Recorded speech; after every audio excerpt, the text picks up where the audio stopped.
Sure. Commence the meeting, 12:32.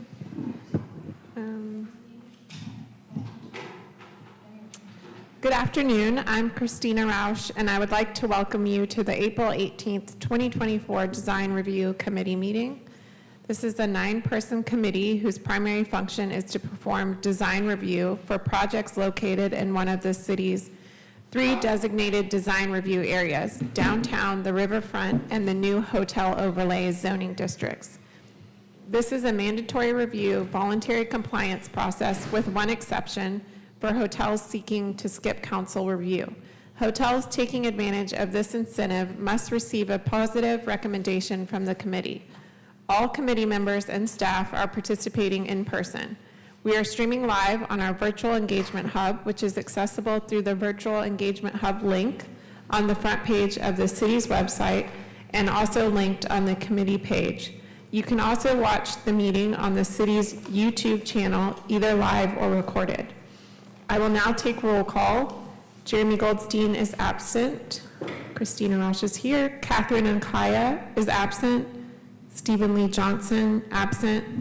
Thomas McLaughlin, absent. Michael McDonough. Here. Brian Moffitt. Here. Robin Raines. Here. Ricardo Sejo. Here. And we do have quorum.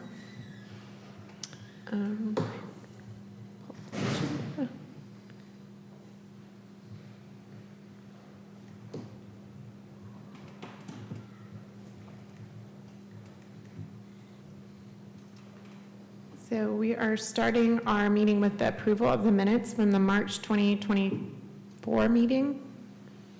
March 21, 2024. I move that we approve the minutes. Second. Approved. And the first new business is a formal design review of the 179 and 144 Riverside Drive project.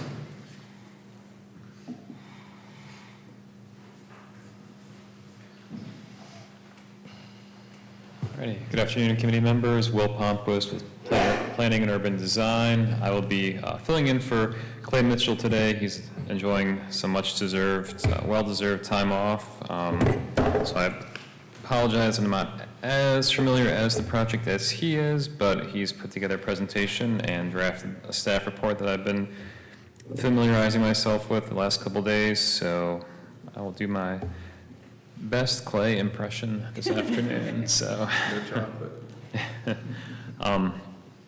so this formal design review request is for a amendment to a previously approved conditional zoning for a project known as Riverside Residences. It's located at 179 and 144 Riverside Drive. I believe this committee had reviewed it back in 2021, and final approval was given in 2022 by City Council and final zoning approval in 2023. The applicant is returning to make some pretty significant changes to the site layout and the building design overall. So I'll be walking through some of those changes, some information about the old as well for contrast and comparison. First off, here's the location of the project. It's in the riverfront design overlay area. You can see the project site is 2 properties. One is the main building site on the east side of Riverside Drive, and then the west side of Riverside Drive is proposed as parking, and that really is not proposed to change at all from the previous approval. The zoning it's a little bit weird. Essentially, it was the riverfront form code RAD-river. It was rezoned the commercial expansion since it was a conditional zoning above the prescribed thresholds for level 3 project. The commercial expansion does allow for the basically the reference of the form code still, even with that rezoning. So much of the zoning compliance is based still on that riverfront design code section of our UDO. The parking lot itself is, I believe, RAD open space zoning. So just some information about kind of the new project in reference to the original approved project. Starting off really with kind of the existing state of the site in that And just to back up a little bit, the site itself is about 3 acres total between the two properties. It was the location of the historic cotton mill building. That building was destroyed in '95 by a fire. There more recently contained a smokestack and boiler room. The original plans, as shown on the top here, were to preserve that boiler room and the smokestack as well. The boiler room would kind of serve as like an entryway into the project and some other commercial spaces. The applicant worked hard to find different ways of either preserving or rebuilding that building. I think you all had reviewed it informally to do a different kind of design to rebuild it. And just through the structural analysis of that structure, we're not able to find a way to meaningfully save that building. It was demolished since it was really a public hazard at that point. The smokestack does remain. You can see that is proposed to be preserved adjacent to the proposed building. The original uses proposed in the prior approval were 160 units and 14,000 square feet of commercial. The new amendment would just be residential only at 240 units. The original proposal had a total height of 6 stories, and then the new proposal is 7 stories, 6 stories over a level of podium parking. So the amended version is a little bit longer overall in building length, and the amount of affordable housing being proposed is the same at 5% of all units. Here are just some renderings of the original project and the new. You can see that with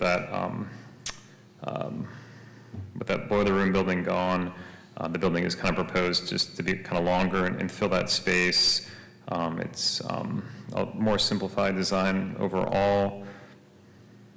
Another view of Riverside Drive looking north up the site. So here are the site plans being proposed. As mentioned, it's the one building with 240 units, approximately 215,000 gross floor area of space. Total parking 243, with 63 of those spaces being remote. Bicycle parking as required with the 80-20 long and short-term split. Amenities include enhanced plaza space within the utility easement section. There's a one-way roadway connection behind the building as well. So there's parking in the podium below the building space, and then also behind the building in a surface lot. Sidewalks internal and along Riverside Drive to be maintained as existing, and access to the Wilma Dykeman Greenway is proposed to be maintained as well.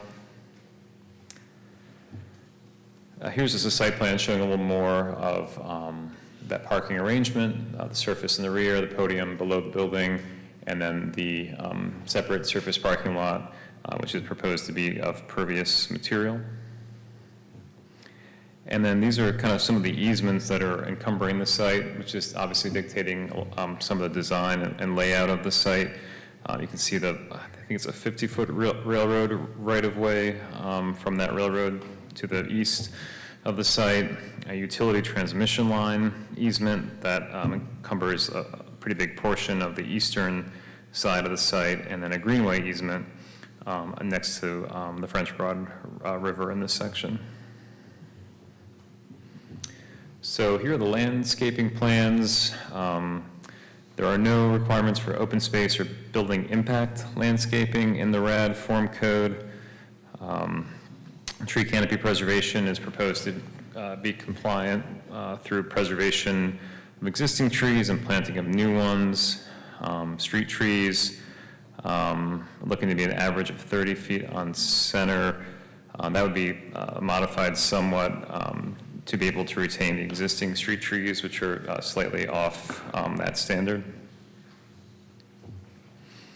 So here's just kind of a view of that from an existing crosswalk of the overhead transmission lines.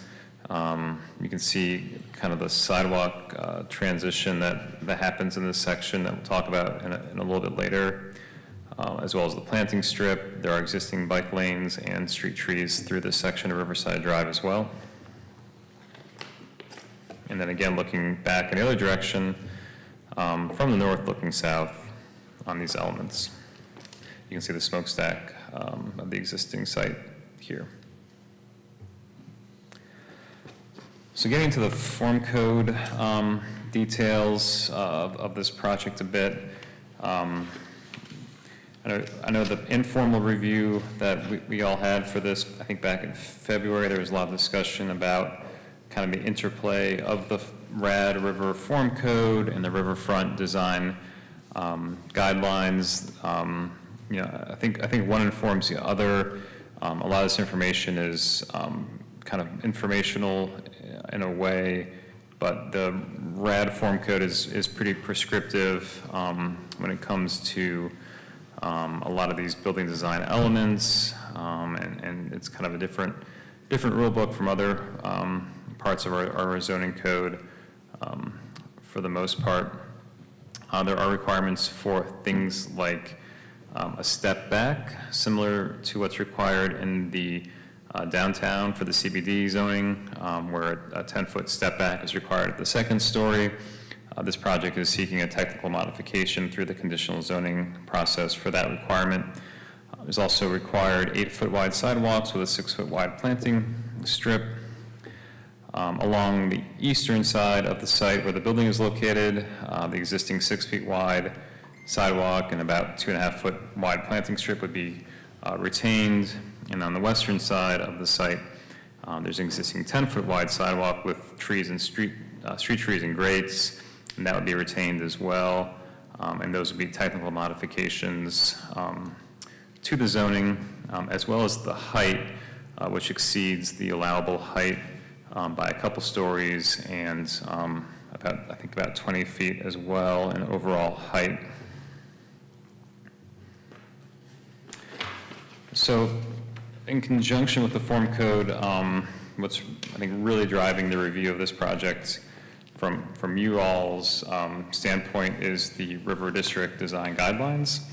And I know we all probably haven't looked at these in a little while, because we actually haven't had a project in the riverfront for maybe over a year now to really get into. So I think we kind of dusted them off, and they're referenced here. They're a little more prescriptive and illustrative in nature. They're actually more like maybe what people think guidelines are supposed to be.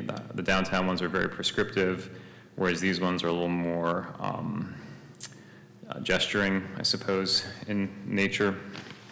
The staff report does a really good job of laying out a lot of these different guidelines, suggestions, ideas, and evaluates them and highlights some of the main points. We'll try to highlight some of these. This is in the core riverfront area, which kind of gets the main focus of discussion in the guidelines document. Talks about things such as the river core is an area that provides existing building preservation, use of space that's primarily to encourage use of existing structures, studios, residences, etc. Also, that new structures exhibit special creativity, which furthers the goals and intents of the riverfront plan and visually unites the surrounding structures. Also, unique qualities of the river core area heritage and local craftsmanship by drawing heavily on various products, arts, and crafts which typify now or historically items produced in the river core area. That design uses elements of the character buildings in creative ways which maintain compatibility with the character materials and design of the character buildings, which are referenced in the guidelines as well. It also talks about different use of materials on either the west side or the east side of the railroad tracks. This project being on the west side of the railroad tracks, the guidelines state that west of the railroad tracks, this would mean that red brick with architectural insets, designs in the brick arched headers over the punch window openings, coping at the roof level and flat roofs, possibly with parapets. Architectural details should complement the neighboring character buildings. And there are some more, levels of minutia within those guidelines that speak to elements such as windows, awnings, signs, and sidewalks as well. Let's see, and then here are the renderings, again, of the proposed building. You can see the 6 levels of residential above the podium of parking, next to the existing smokestack to be preserved. This is kind of looking from, I guess, essentially almost from the riverbank in a sense. This is looking back up north up Riverside Drive to the west elevation, the main elevation of the site. And this is kind of a close-up of, I believe, this detail of the building design, showing, which I think we talked about in informal design, is that building length, which is broken up and compliant with the code to provide these kind of pedestrian connections and transparent openings through the site that are required when you have buildings that are over 200 feet in length. You can see this enhanced plaza area beneath the utility lines where the building has to kind of curve away from the street a little bit. And then the overall elevations, the bottom elevation being the main elevation as it faces Riverside Drive, and the top elevation being the east elevation on the back of the site from the railroad tracks. And then the side elevations, south is on the left and north is on the right. And then just photos of the existing buildings, existing site, and the smokestack, the current context of that area. Some additional photos that were submitted. See the railroad tracks, the existing pedestrian infrastructure that was installed as part of the RAD-TIP project, bike lanes, enhanced crosswalks. And that is it for the formal presentation.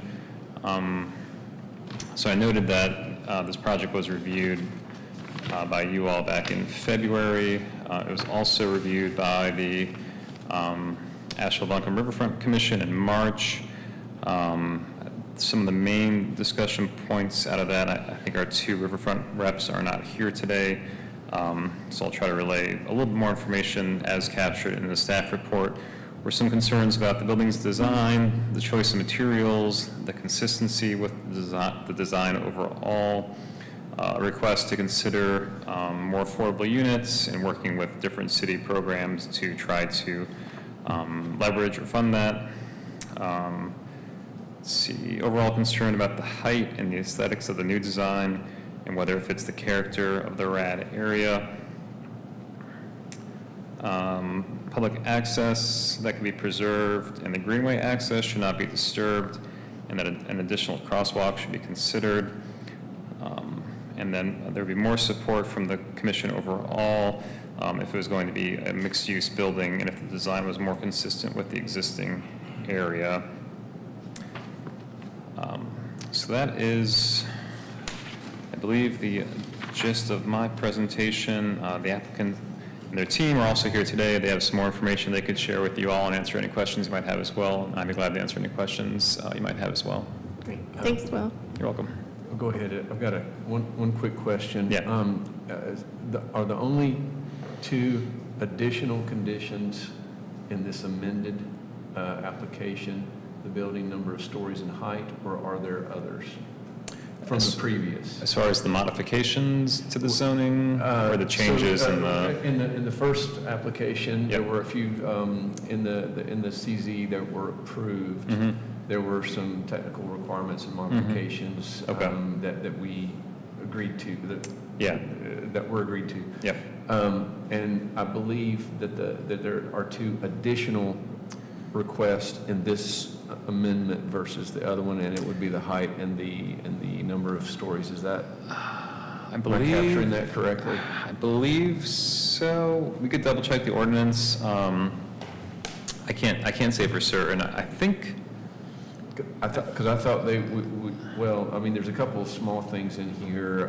You mentioned, I was going through the specific elements regulated by the RAD-RIF form code. There was something about there was a little bit of a parking in the setback. I don't remember if that was in the previous one, but that's a small, you said there was a technical modification, or the staff report said there's a technical modification.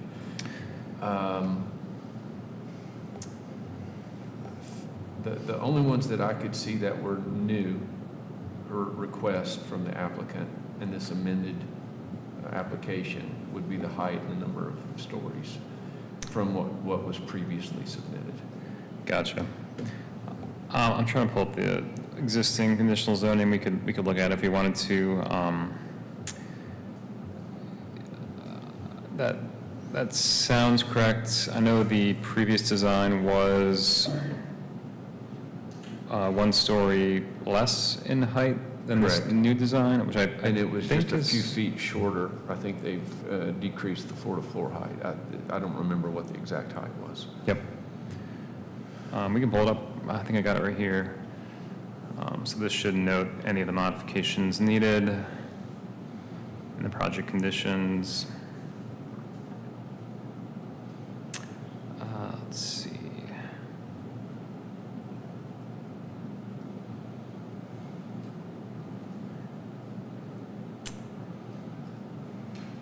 So,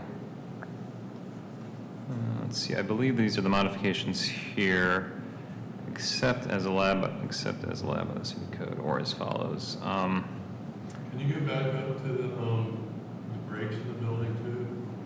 Some questions about that. Well, so before he does that, yeah, stay right here for, we'll get to that, Michael. So it looks like- In the previous one, the breaks in the building, we'll talk about that when we get into the design. Where I'm kind of going with this is that this was a level 3 CZ. Correct. In the first go-round. Correct. And the project was doing certain things.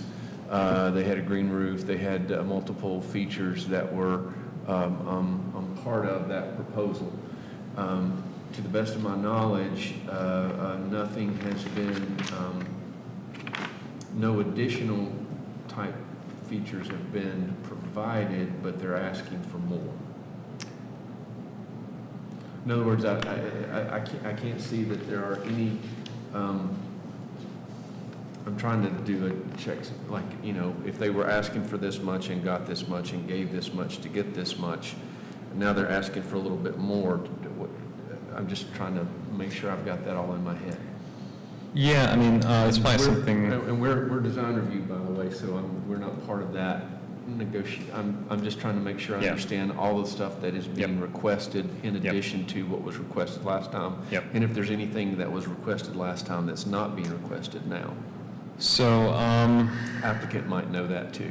yeah, they'd be able to speak to it more, as well as any, you know, other benefits that this new design is bringing overall to the site or to this area of the city. It looks like height was a modification from last time, and this would be another modification for more height as well. The zoning does allow for up to 70 feet in height if 20% of the units are affordable. They were not taking advantage of that bonus in the last go-around or Right. this one. Even if they did with this design, they would need a modification. Will, what was the height for the first go-round? It says up to 70 feet exclusive of allowable overruns. This is the first go-round. This is the adopted conditional zoning from 2 years ago. Yep. So 70 feet except for allowances for things like parapets and elevator overruns and that sort of thing. And the new height, I believe, is proposed at 78 feet, Okay. plus the maximum parapet of 6 feet, for a total height of 84 feet, 10 inches.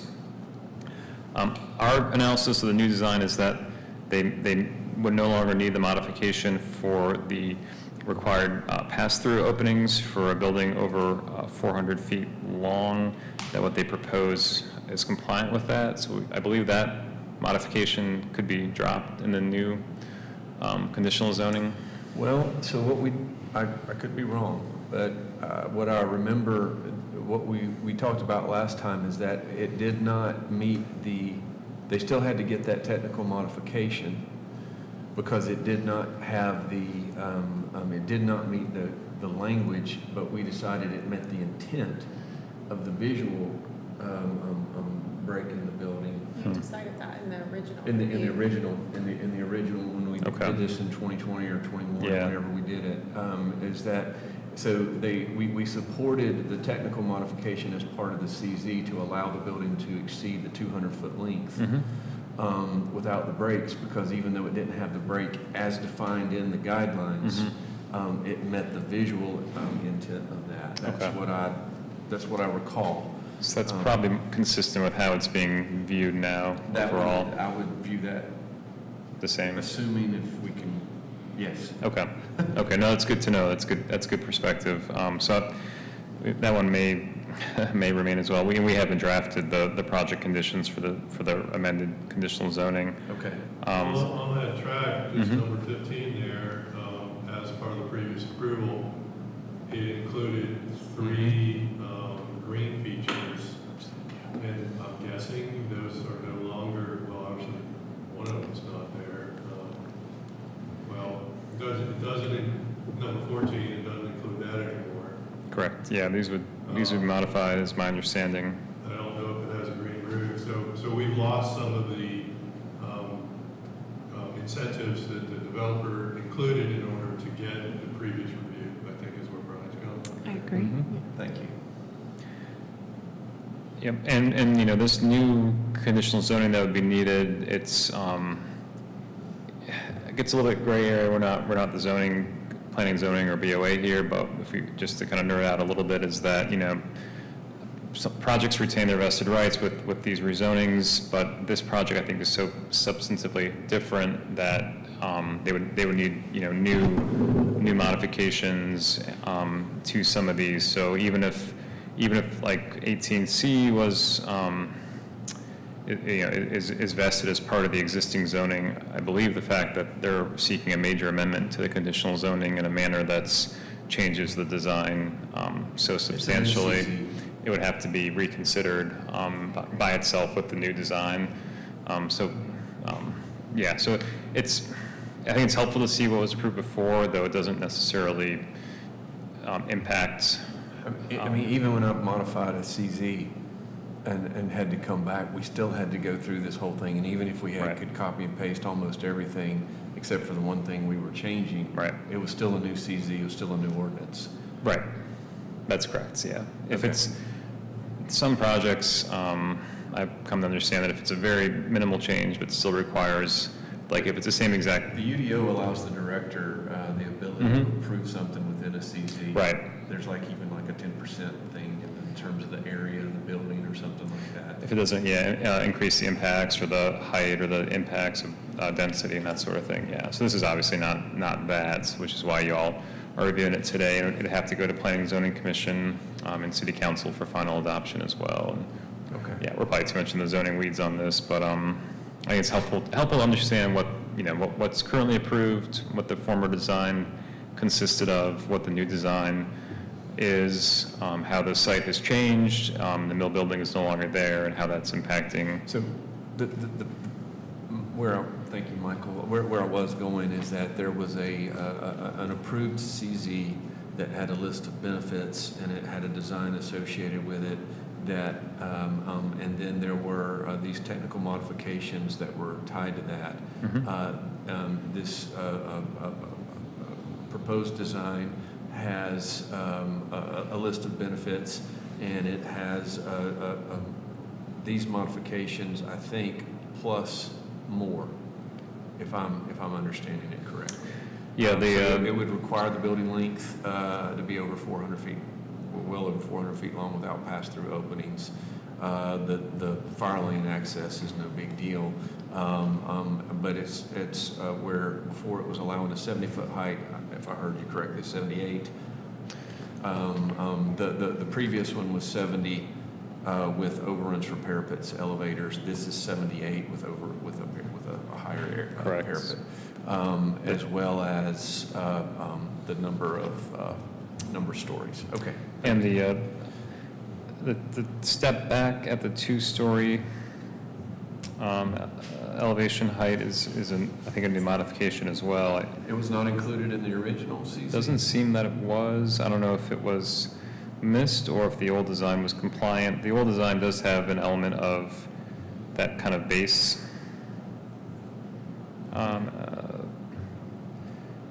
feature that maybe, We talked about it, but so my understanding of the form code of the building step back is for the shadow line. So you're pulling that back so that you don't have the vertical face and you don't have that steep shadow line, Yep. the urban canyon effect. I don't know why that was missed. I mean, we definitely approved that design. I remember even talking about the setback, but I can't remember. yeah, it was something that came to our attention at this review. I can't speak to the original review. I was not here at that time. So whether that's a new one or just one that was missed or predicated on the change in the building design. But yeah, so I know the applicants here as well. They have some information they could elaborate on as well. But yeah, if you have more questions about the nuts and bolts, I'm glad to answer them too. Thank you. Is this building proposing a green roof? I don't believe so. No.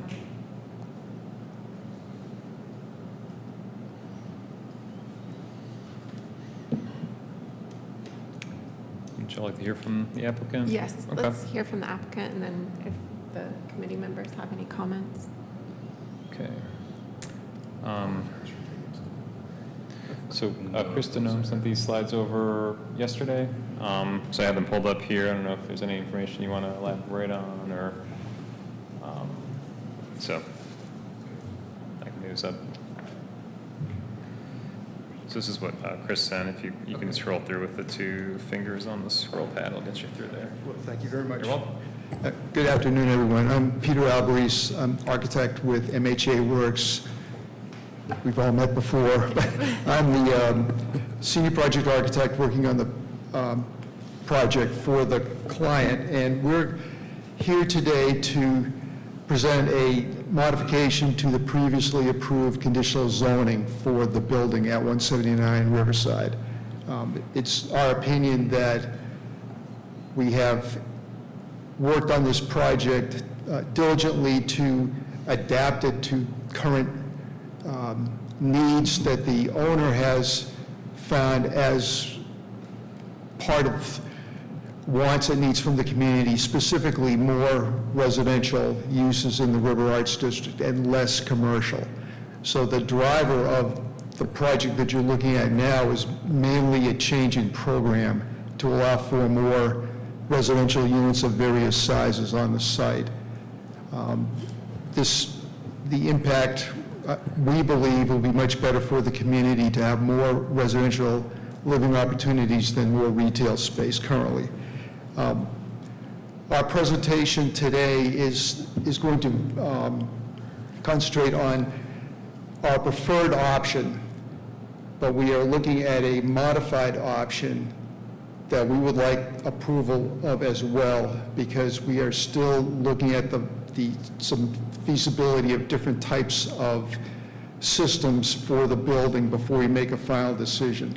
But we ask that the committee review both and pass both of those to give us the option moving forward. The first several slides here that were sent yesterday, these are contextual images of the site from several weeks back. There's nothing really new here. This is essentially the same land, same area that we were talking about before, with the exception that the mill building is no longer there. The mill building, it's unfortunate that it had deteriorated so much that it could not be salvaged, but we spent a considerable amount of time trying to save it. And this morning before the meeting, I looked through all the construction drawings for the rebuilding of the mill that I personally did, and I was kind of sad to see that they weren't going to be able to be used. So that was an integral part of the existing design of the project. Since it's no longer there, we can't provide it, obviously can't have a green roof on that building. And because of that was the existing, or the entrance to the existing design, It's no longer there. We've moved the entrance to the southwest corner of the building. I'll elaborate on that a little bit here in a minute. But these are the views of the existing site. This view on the railroad, the crosswalk.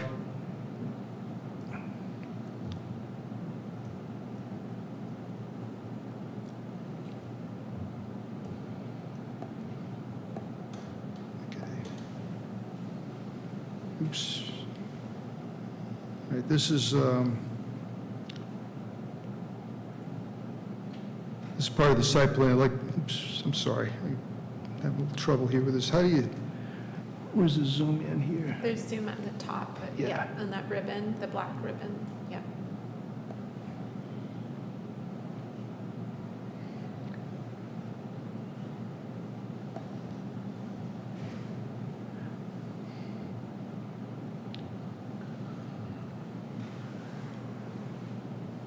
While you're doing that, Brian, do you remember conversations about the use of the parking lot on the other side of the road, whether that had to remain public use, or was that part of the previous review? Well, the answer, No, it was not public use. Okay. right now, in the current design, or the proposed design, there are 240 residential units, and all the parking, including the parking across the street, and the parking in the building, and the parking behind the building, totals 243 spaces. So they're all pretty much allocated to the residents of the building. Actually, Michael, I take that back. There were some public, but I can't remember if they were behind the building or under the building because they had a restaurant. Right. That would, So the public could enter that lot and utilize, but I don't remember it being designated, whether it was the back or under or across the street. I can't remember that. But there were shops and restaurants on that first level above the parking. Well, In the previous. on the river side of that road, it's a different zone. It's open space, RAD open space, and the language there provides that it be for the public. So I was just wondering if that parking lot, if previous review acknowledged that that parking lot was not for the public, and that was okay. And I guess to you, Peter, would be, how do you keep the public from using that parking lot? that is a management issue that we'll be dealing with later. Right now, it's not public space, it's privately owned land, so it'll have to be used for the residents of the building. There'll have to be some type of access control with the understanding that pedestrians can walk through the lot to get to the river. So the exact mechanics of that we're working on that. We don't have a So if solution to there that were a yet. gate, for instance, that would be, we'd probably want to see design review element of a mechanical barrier, I guess, that would. If there's a guideline about what that needs to look like, sure, but, so. I'm trying to zoom in on the front entry here, so bear with me. Can everyone see this area right here? Yes. Okay, but this is a response to the last meeting that we had 2 months ago, where it was requested, I believe it was Stephen Lee asked, was there any type of amenity, public amenity space that could be brought into the project, given the fact that the mill building was gone and we don't have access through the building to some space behind it. So our solution to this is to have a landscape entry plaza that is the entry to the building for the residents. It provides bike parking for visitors or for the general public, and is a landscaped outdoor courtyard area. That, we feel, is a much better improvement to just a simple front door to the building. And we believe it's even though the mill building would have been an outstanding architectural feature to have, its front entry door didn't have anything near this type of landscape features that the proposed design has. So we feel this is really a net gain for the project to have this type of outdoor plaza space at the entry. So we can talk about that in a minute. I'm trying to get to the next. Right.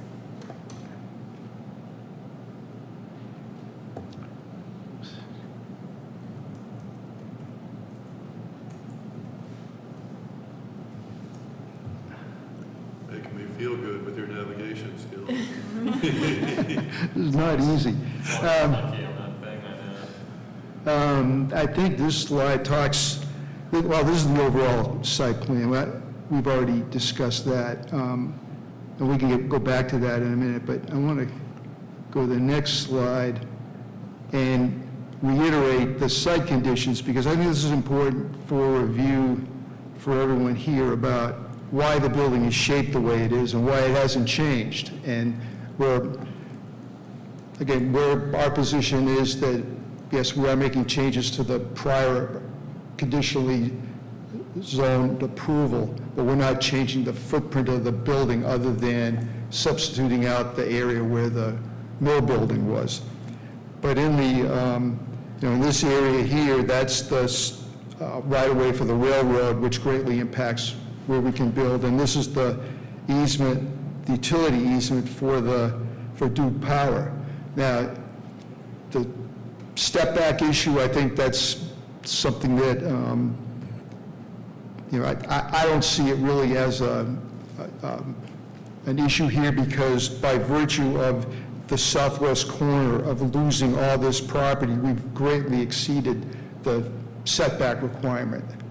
So if you give, loosely, you can look at it as, well, we've netted the setback by exceeding the setback at this point. So we're asking that, because this has already gone through conditional zoning and it's the same shape, and we're limited by what we can put on this site, probably 50% of the property is not usable for a building, that we look at the setback as a technical modification.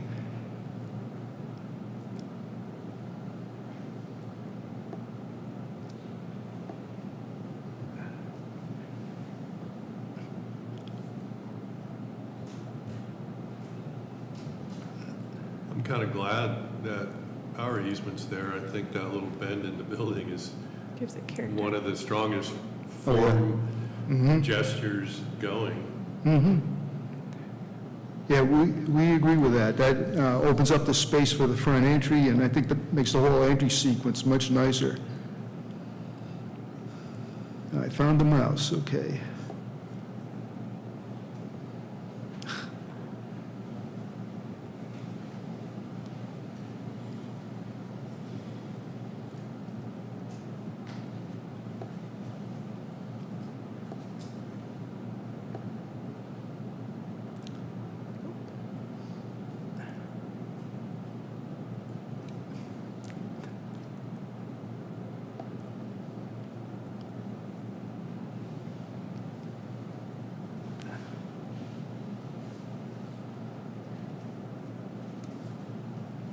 All right, Will, how do you get rid of this Yeah. window up here? There's an X at the top. There it is. Yeah. All right.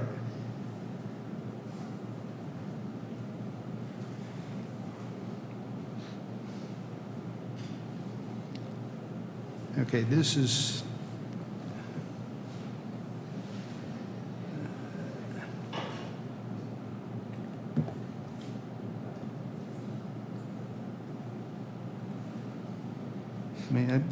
I apologize for my ineptitude here. It's clunky. We also have access to the drawings, so Yeah. feel free Okay. to discuss, and we can move around. Yeah. Okay, Yeah. all right. The elevations shown here, this is, again, the east elevation facing the railroad, but the primary elevation is facing Riverside Drive, and then, of course, the north and the south entries. And what we've done is we've introduced some brick elements that are that bookend the building and break up the mass along Riverside. So we feel that's a our preferred option moving forward as the design intent, or meeting the design intent of breaking up the mass of the project along with the slots between the building elements.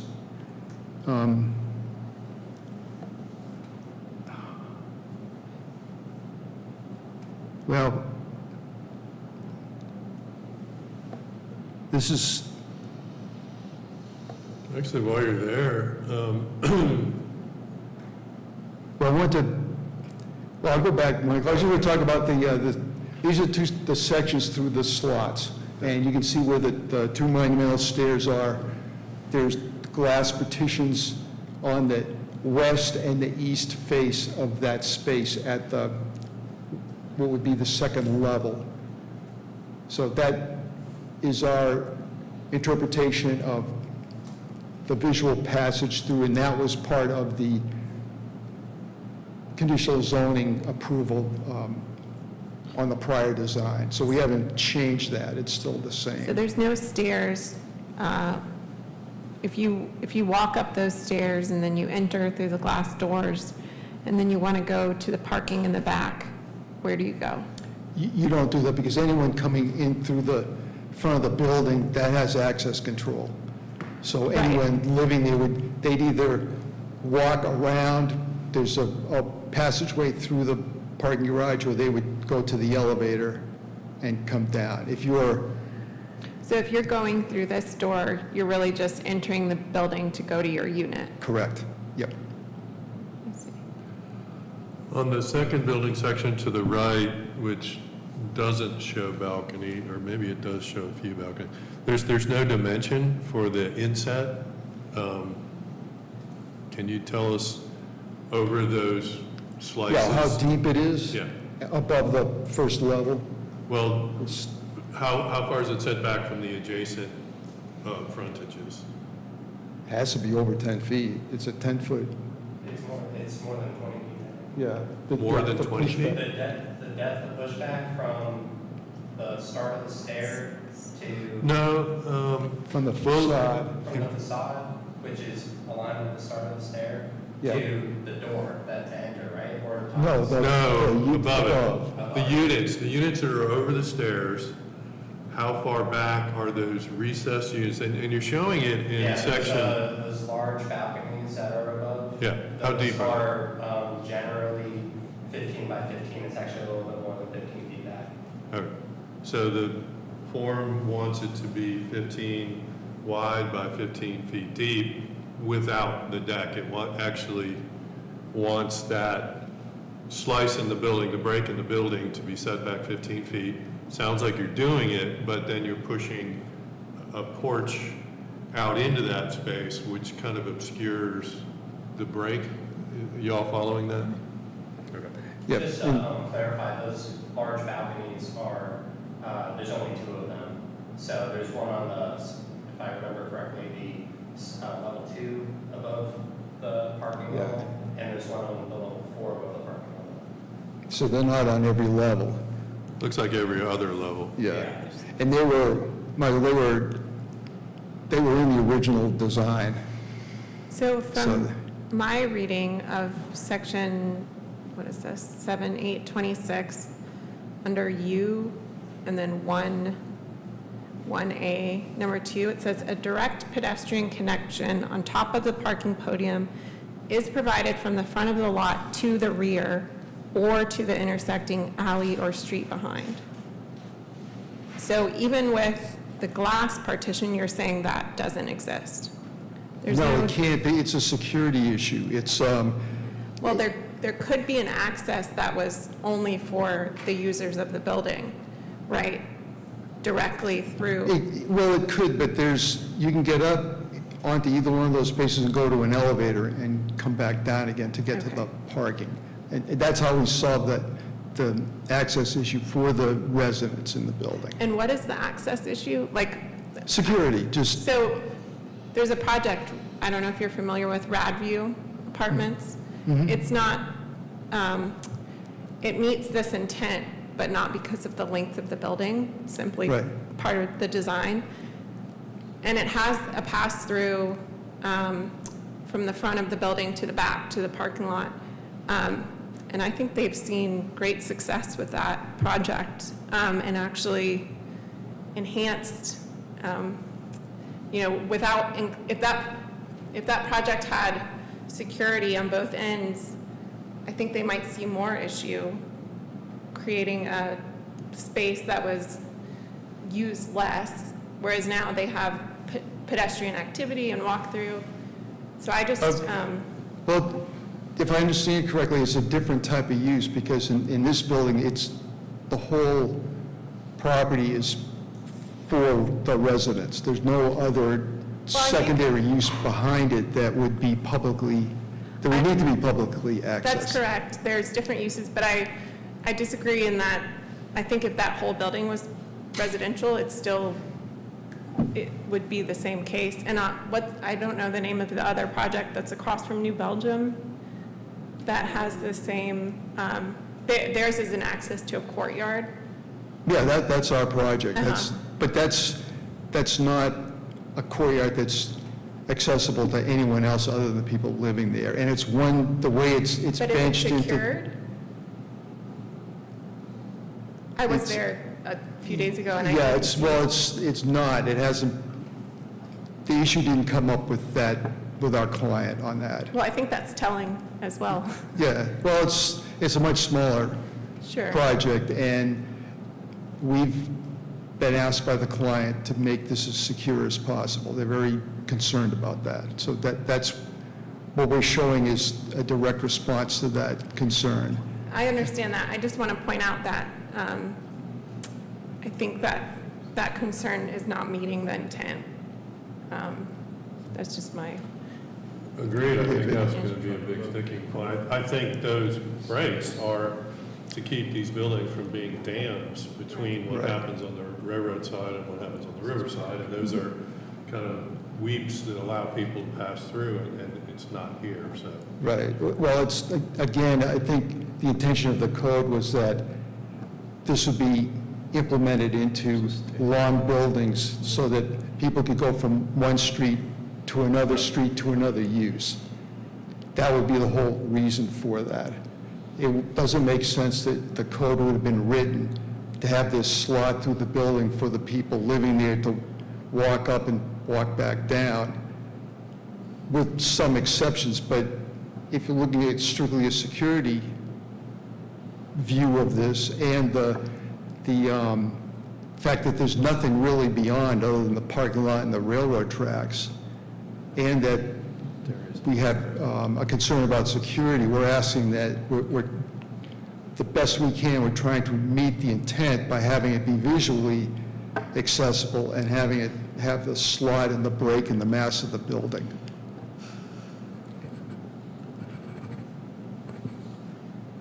If you're ready to move on, the Yes. last slide,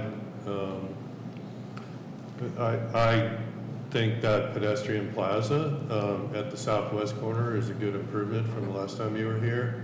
That last thing, that to me is a really successful connection from the main occupiable level down to the ground plane.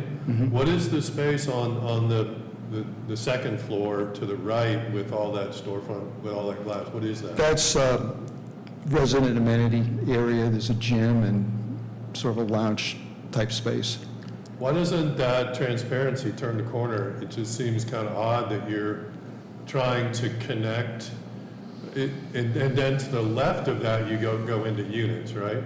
Yes, So the only opportunity you have to kind of break up the rhythm of that main level is on that southwest corner above the parking. right, and at that corner, it's open outdoor space. Yeah, go back, go down one more slide. So I'm just feeling like you haven't realized all the opportunities with that. Like as you ascend the stairs to the Right. right, you're looking at a blank wall. Right, But there's an active space next to that as you get up. It just seems like if you really want to energize that arrival and tenant arrival and all that, it seems like you could open that up even more. And then it seems like I have a personal hangup with like floating brick. And you have the brick, which is nice that you've added that, and we can talk about how you transition from brick to the other materials. But it seems like there's also an opportunity to bring the brick down to the ground there too, maybe? Like instead of setting the building uniformly on these legs, you have an opportunity here to let the building actually connect to the ground?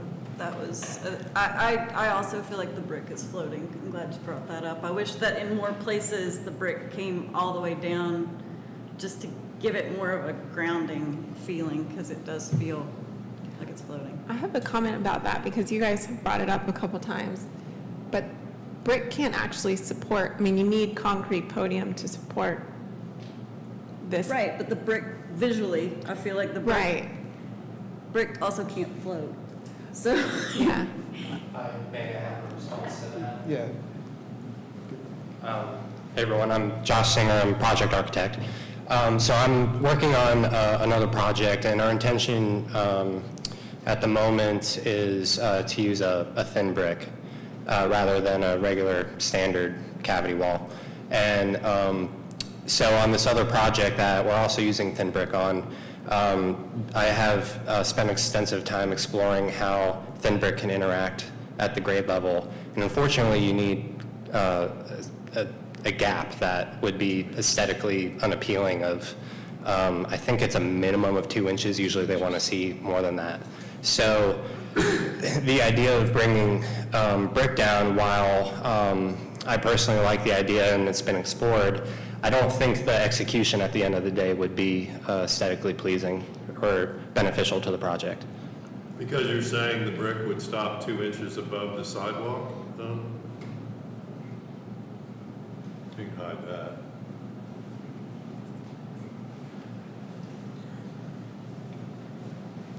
So can you, like, open up that entrance more by the fitness room being, Bring glass in here?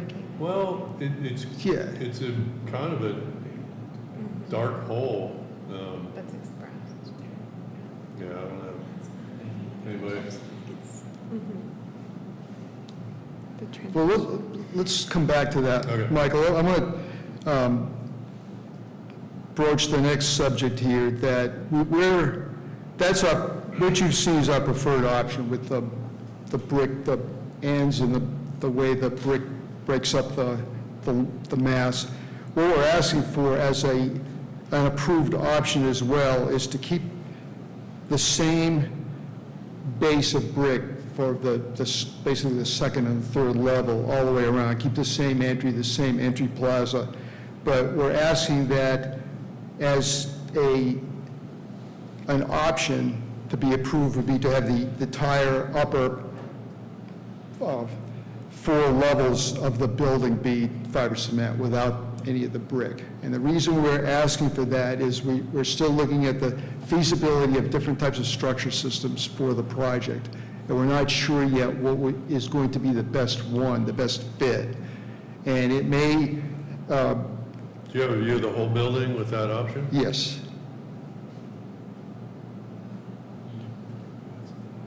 Now, remember, this is essentially what we came here with 2 months ago.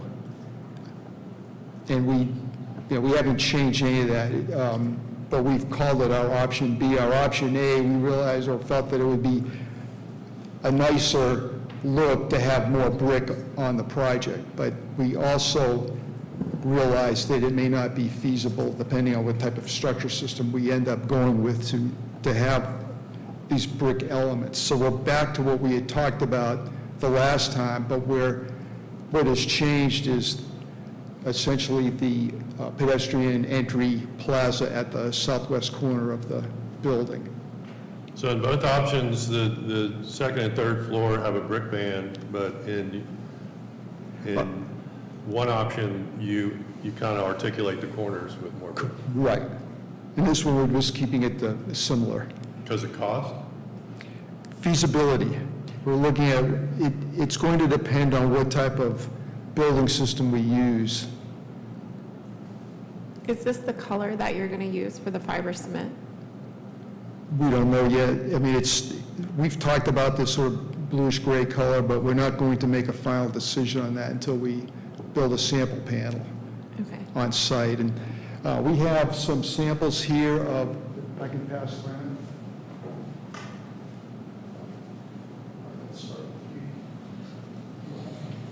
There, what we're looking at, that's a sample of the brick that somewhat matches the brick of the mill building. The fiber cement, those colors are not what we're talking about using, it's just that's the shape and the trim. The glass is, the glass we'd use for the windows, and the metal is a dark bronze anodized that we would use for the windows as well. So all of those material colors, of course, with the exception of the fiber cement, because that's new, but they were all similar to what we presented 2 years ago. Have you considered using multiple or different colored fiber cement instead of one solid? We have, and we didn't like the way it looked. It looked too busy. It had, I don't know, we haven't landed on one that looks really, I don't know, we just haven't landed on a good solution yet for a multiple color. It feels, this is totally subjective and not in the guidelines, but it feels to me it feels very conservative for the River District as it appears in these images. And I think there is some language about character Okay. in the guidelines. So I would recommend maybe playing with color or some more experimental materials. Mhm. In the previous, what we saw during the informal review, you had these panels that looked like they were just like accents of colors, almost like a side light next to some of your windows. And I mean, that was interesting because that could be like a pearlescent iron, you know, that catches the light. And it's going to catch it differently depending on which way, where you're standing and the time of day. And, you know, that's going to give it would give the facade a little bit more play. I gotta comment on the brick. You know, I don't understand the problem with the 2 inches. Don't touch the ground. You know, bring up a base, bring up a curb, bring up a water table. We do buildings with a lot of different materials that can't touch the ground, and those work well. So I agree. I mean, I have a problem with the brick not coming down. And I'm also concerned because I don't understand why the front of the building looks so different than the back. We're talking about these breaks and how important they are, and, you know, whether they're actual physical connection or just a visual connection that allows light to come through. They're not really occurring on the front, and they're definitely not occurring on the back. And what you guys did from the last time is that you brought the brick, you had the brick coming up in those breaks, and you've extended it to one side, just to sort of, I guess, to sort of break the building visually. I think it's interesting if the whole point of this is to have light come through, and you guys are using the heaviest of the materials to make these breaks. You know, have you tried, you know, like I said, maybe there's a metal panel in there that catches light differently than these other materials. That could actually help you at least create that visual that the guidelines are trying to accomplish. Carlo, I neglected to say that in the recess, that vertical wall, that is intended to be a metal panel. Okay. So that, and in the prior design where we had the different panels, they had the different colors, we were never able, again, to resolve it to look looked like we really were comfortable with it.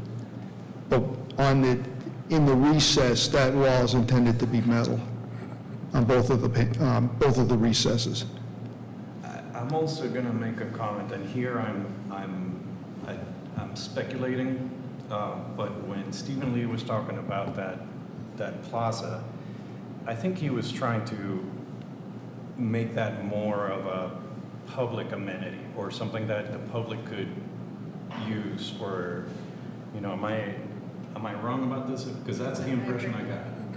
And I agree this is better, but this is still something that is for the building, for the residents of the building. You know, if I'm walking along the sidewalk and I go by this plaza, I'm going to say, there's a plaza I can't use, because it's not going to be inviting to me. In fact, it's very much you know, you've got it set back, you've got it up against the building, and it's not really making a real a public connection to the street.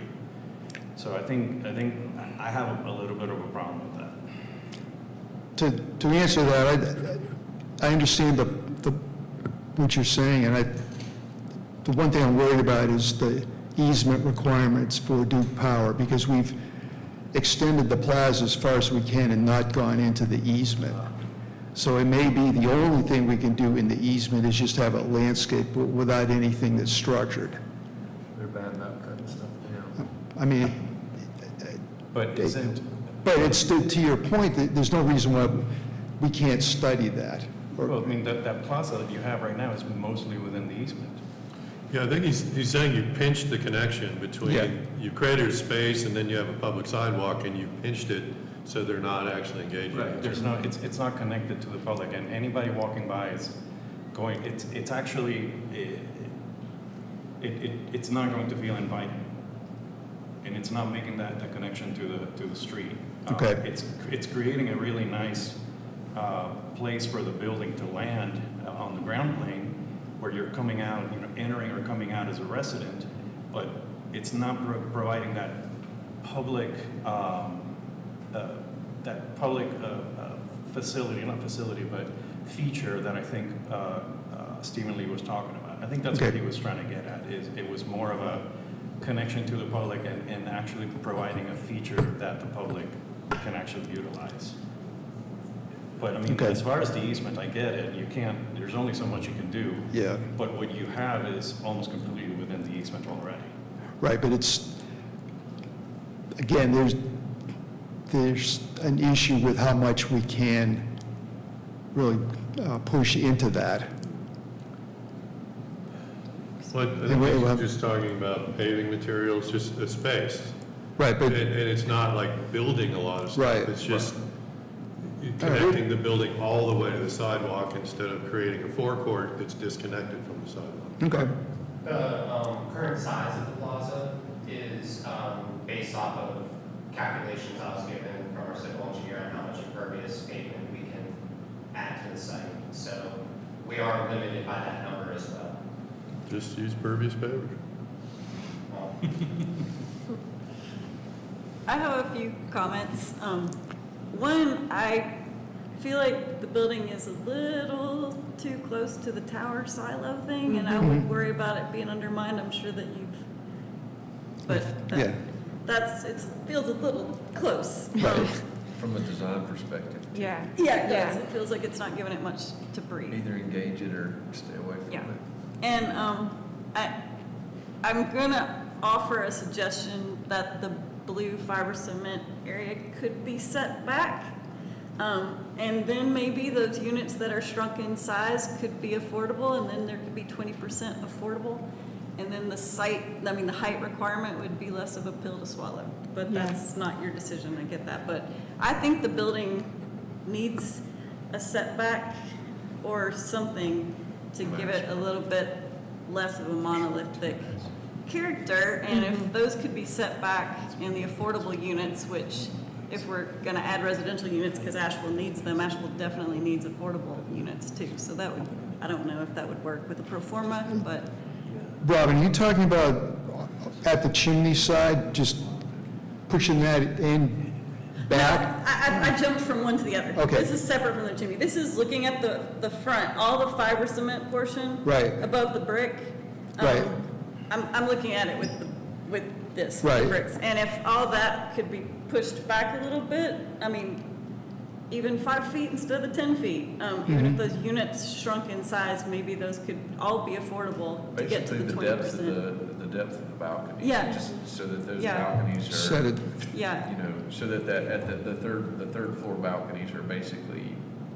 the depth of the setback. Depth of the Yeah. setback. And then you would have a nicer detail, where that joins, if you could fold the brick back on the Right, corner. right. Anyway, and But- I'd love to see, if there were 20% affordable units, I feel like the height would be, would be awesome. too. Yeah, so, let me, but Brian, hold on, I just want to make sure I understand. You're talking about pushing back the fiber cement just on the third level? No, They can't- all the way up. The whole building? 3, Okay. 4, 5, and 6. Yeah. Having it the- set back as the code, the setback that the code requests at the second floor, I feel like it could happen at that third floor. And I feel like it would give, especially if you kept these brick towers, they Right. wouldn't have to be set back. I feel like that would be, I don't know, I feel like it would be nicer. And then I understand, yeah, it breaks up the Yeah. idea is to break up the length at the Yeah. more, without having the full slab pass through, it just articulates the exterior. yeah, Okay, Yeah, because, so, I guess I'm looking at it, and so if I understand, I want to make sure I understand the narrative. So the narrative is that you're not, so the previous application had a lot of amenities. They were maintaining the old mill building. They had some sustainable features and then some rainwater harvesting. They were offering public amenities in the form of shops and restaurants and so on. If I understand the narrative correctly, you're switching those amenities for the amenity of additional housing. correct. I'm steel man your argument as best I can. So, but in doing so, the building has gotten longer and not much, but a little bit taller. And visually, it's gotten taller because it's just got more stuff packed into that into that volume. And it's also gotten denser in the sense of before we had the way the second level was recessed. It felt open, and so it was really giving us that impression of the pass-through and breaking up the form. It also actually had a pass-through. I was looking at the previous, between the mill building and the. Yeah, it had a pass-through between the mill building. Yeah. Yes, You know, it did. it did. So I guess as I'm looking at this building, I'm trying to weigh, okay, I will accept we're taking away some of these amenities and we're replacing it with the amenity of additional housing, which is a desired community benefit. I don't know if I'm using the right words, but okay. But the design, I think there's some things that you could do to break up the mass of the thing and still provide that housing. This just feels very massive. I'm walking along the river, riding along the river, driving along the river. It just feels very massive. And so if there are some things to do, like what Robin was suggesting, I appreciate and I can see in this submittal, you've got some of the punched openings. You've got some storyline pieces going on with the brick. The glass is mimicking that Mill Village look, and then you tried to put as much glass as you could in the interstitial space, and I appreciate that. I do think there's some additional things you could do, possibly pushing that piece back. Michael's suggestion of wrapping the glass around the corner on the other end. There's some more moves to be made to reduce the visual impact of the building, so that the design amenity that was there in the previous application is still there in this one. Okay. I don't know if I'm making that clear, and I apologize. It's I'm doing the clear. best I can. It's clear, Okay. very clear, yep. Peter, can you scroll up above your second alternative slides and go back up to your preferred? Oh no. Yeah, it'll come back. It usually does. This is the preferred. Oh, not that. That's what it is right now. Yeah, it's very, very bad. Yeah, I like See how much better this is than that? architecture. Been there. And go to the zoom in on the building entrance. I think it's down. Yeah. Go down. Okay, that slide right there. I mean, I think that's the most successful part of your building right there. And that shows that the brick tower goes up. So in the preferred alternative, it actually helps make the case. If I'm not going to buy the case that you have penetrations, you are breaking up into the 200-foot length. But with the brick tower on one side, the recess, and then it looks like you tried to make it into a couple buildings coming together there. And with the other alternative, we'd lose the brick tower, and then it just becomes one long, relentless building. So I think you actually even make your case worse for trying to get away from the gaps in the buildings. That Okay. makes any sense.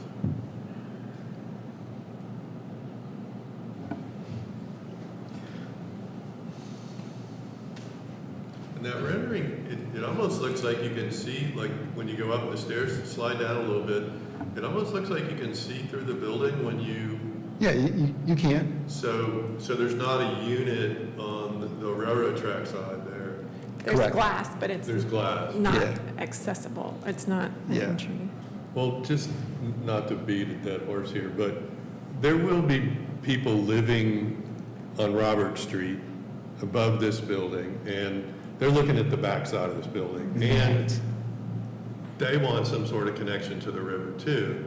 And this building pretty much builds a dam between anything uphill of your building and the river, and I'm guessing that was the point of the form-based code, is to allow the national Porosity. community to stitch down to the river and not allow one project to kind of own 500 feet of the river. I agree with that interpretation, for sure. Well, the counter argument to that is that there are streets that come down to Riverside Drive from Chicken Hill, and that this is a property that can't be accessed through anyway because of the railroad tracks. I mean, there's no trespassing on the But railroad I tracks. think the code is always intended for a future that could be different, right? That could be a light rail in the future. There could be pedestrian access from the wedge to, pass through the railroad tracks. I think that, But And visually- that's, in an ideal situation, that would be the case, but in order for that to happen, that access would need to be bought from the property owner or taken by eminent domain. And I understand the intent of the code, but this site is unique in that, and I'm not sure the code ever really addressed what happens in a situation where there is an entity like Norfolk Southern Railroad that is not going to give up anything. I mean, these easements have been around for over 100 years, and they are very, very difficult to work with. But I agree, I mean, it would be great if it were, allowed to pass through on a different type of site. I mean, that's, but I think even with the railroad there, someone coming from Baby Bull walking down, they don't want to walk all the way around your building. They want to cut through to go to meet a friend that's, somewhere further down the river. I mean, Across the you're creating railroad an tracks? impasse. walking across the I've tracks. seen people do it. But even if they're not going around the railroad tracks, what Yeah. I'm talking about is if they're coming from the back of your site and they want to cut through the parking lot and go through one of those pass-throughs, I think you're just creating a huge piece of mass that is not porous. It can't, I mean, you could have 5 buildings there or 3 buildings there with alleys in between, and those alleys would be used. Yeah, but I just think there's multiple ways to think about it. Well, It seems like you're going to come back, so just to be clear, is anyone supportive of the way that this project has kind of turned its back on the break? Is anyone feeling that, like, they could support it in any iteration? With the current height, the current length? If it was something similar to the previous project, I could, but in its current form, I can't. I agree. I wouldn't support it, Ryan. So it seems like you got a lot of work to do to deal with the overall length and the requirement that there be gaps.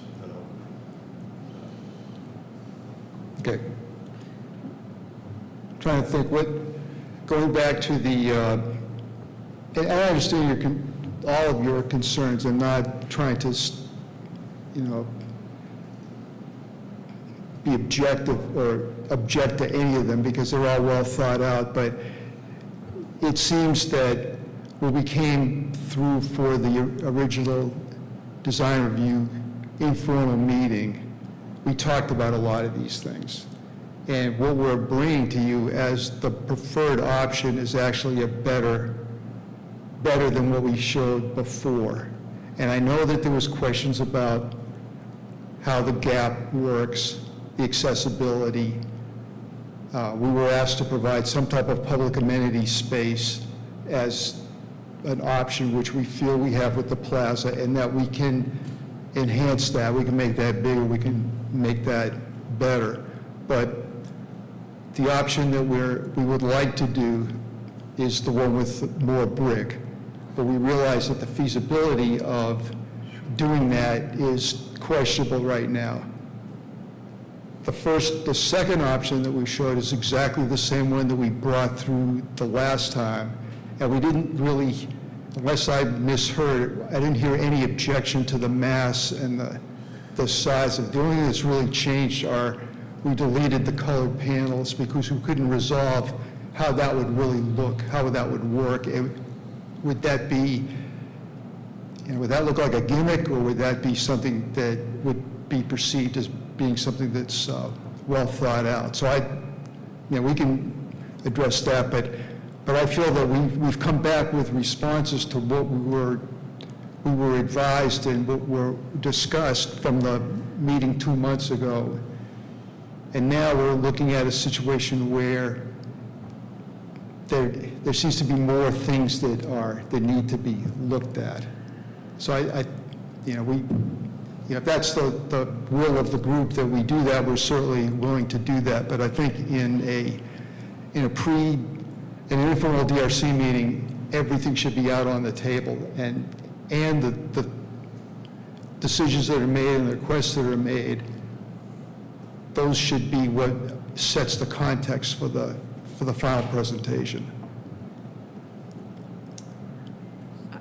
I hear what you're saying, and I think at this point, there's just this was a formal review, and it's really your decision whether we take a vote on it, or if you come back to us. It seems to me that it would be in your best interest to take some time to review the comments. Understood. Can I have a minute to Sure. speak with the team here? We said that last time. Last meeting. I thought we said all these things last time. Madam Chair, are we on recess till they get back, or are we You need the mics for. What's that? if we're on recess, I can mute the mics? Yes, let's have a brief recess. Thank you.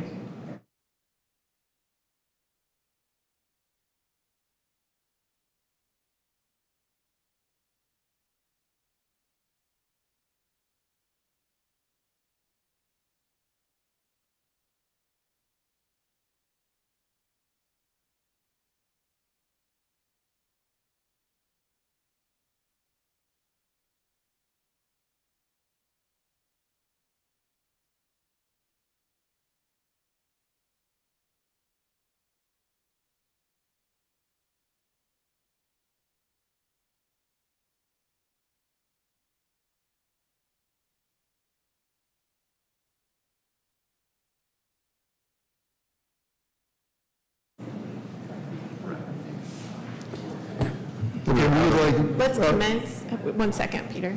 Yeah, we took a brief recess, like, see how we're officially back. Oh, okay, go ahead, Yeah. Christina. Yeah, I guess just approve commencement, yes. Please continue, Peter. Well, we've conferred with our team and the client, we'd like to just continue. Okay, to take a Makes- vote.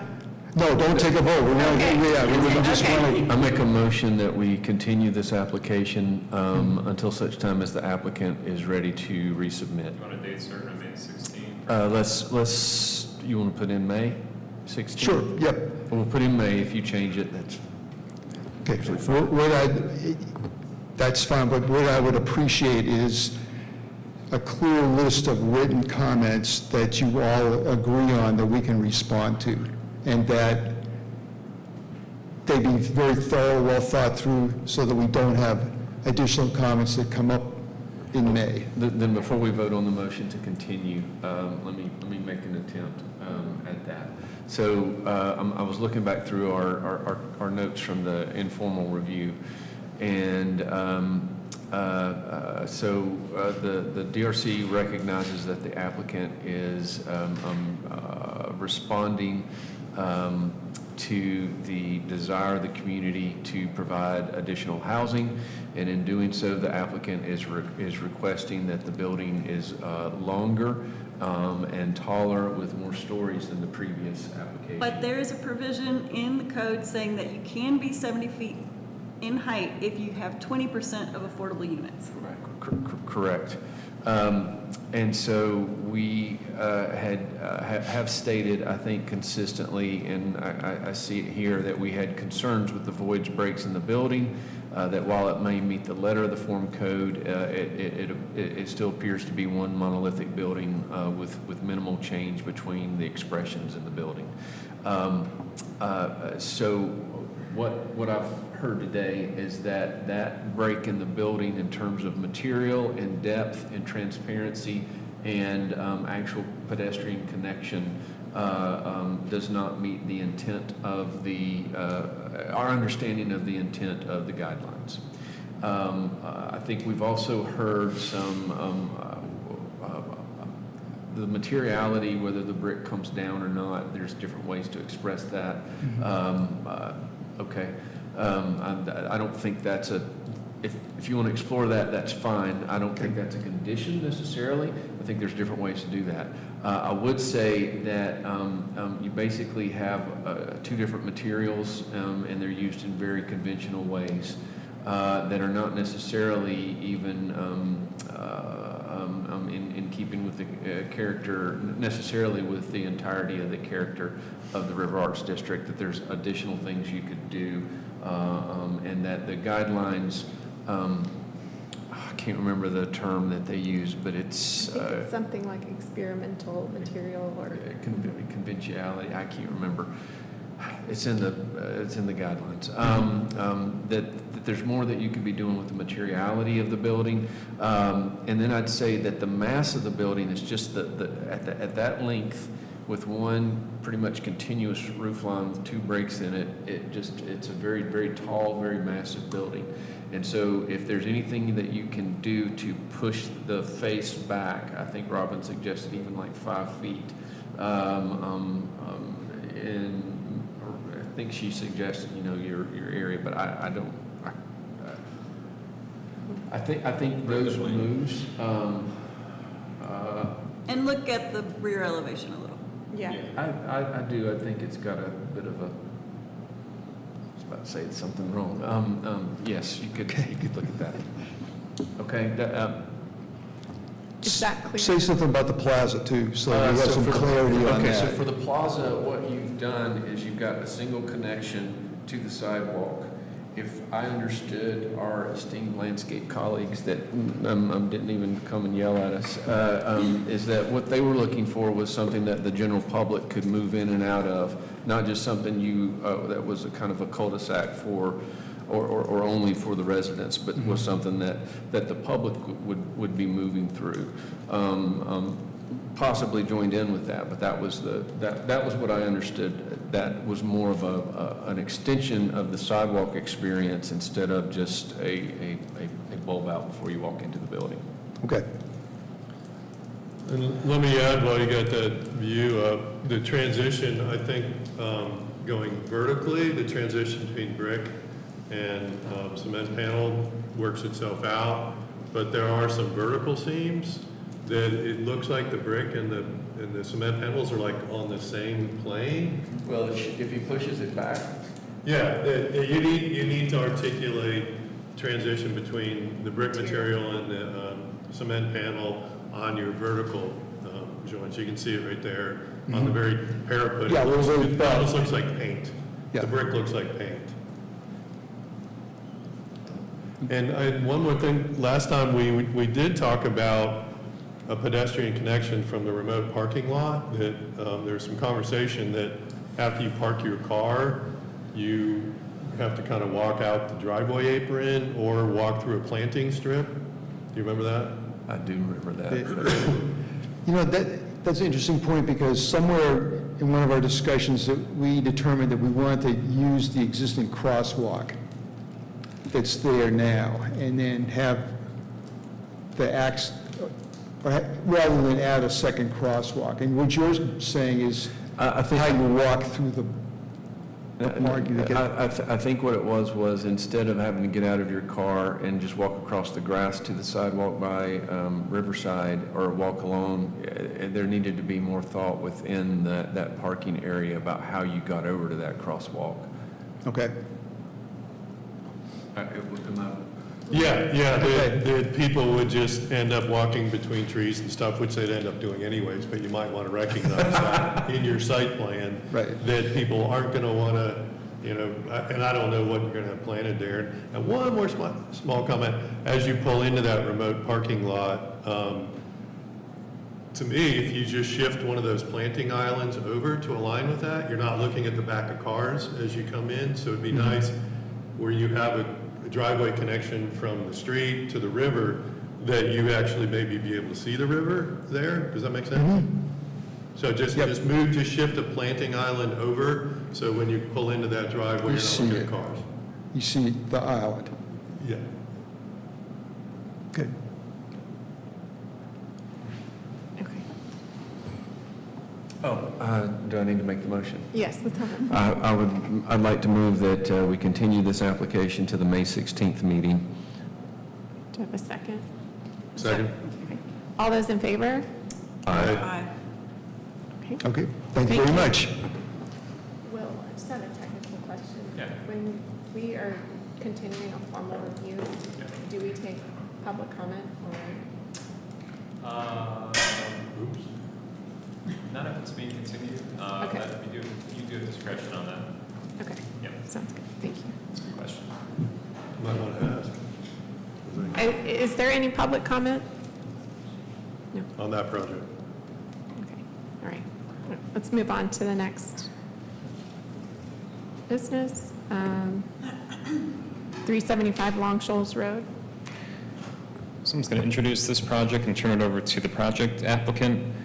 This is a proposed hotel building at 375 Long Shoals Road. It's actually not in the downtown nor in the riverfront design area. It's in the other hotel overlay, so I don't think we've really reviewed many projects like this before, so this might be one of the first ones where we look at the other hotel area guidelines. This was approved by the Technical Review Committee last week. It's a level 2. So it would be a mandatory compliance review as a hotel by this board, but it would not go to Planning and Zoning Commission.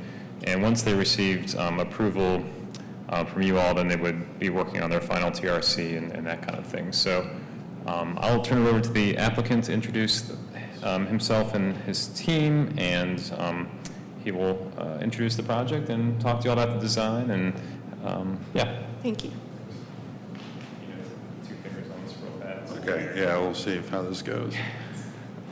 Thank you, Will. My name is Chris Rollins. I'm with Cage Engineering, representing the developer here. Thank you for having us line this up today. We definitely wanted to get some insight from the committee on how to proceed, because this is in the hotel overlay district. So this is a true hotel by Hilton. plan for the location of 375 Long Shoals Road. And I will bring up the existing conditions. And that is also a demolition plan. So currently, the site houses a vacated fast food restaurant. And this is the parcel that is between Waffle House and the gas station, right on Long Shoals near the interstate.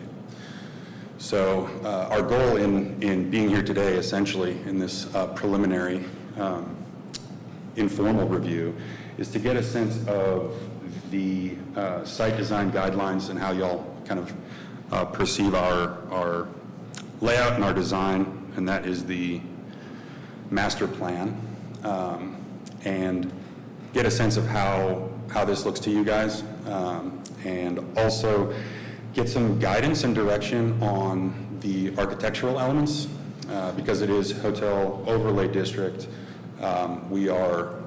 Part of the guidance that we're given is to kind of match the surrounding area, historic architecture of the area. Long Shoals doesn't have a unified architectural aesthetic, so definitely would love to hear advice or guidance on what y'all would want to see when we do make our formal submittal in terms of architecture or style or certain details.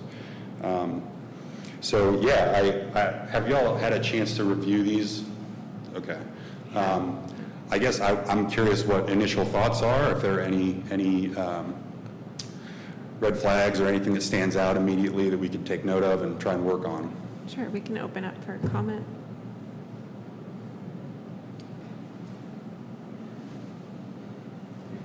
Questions? So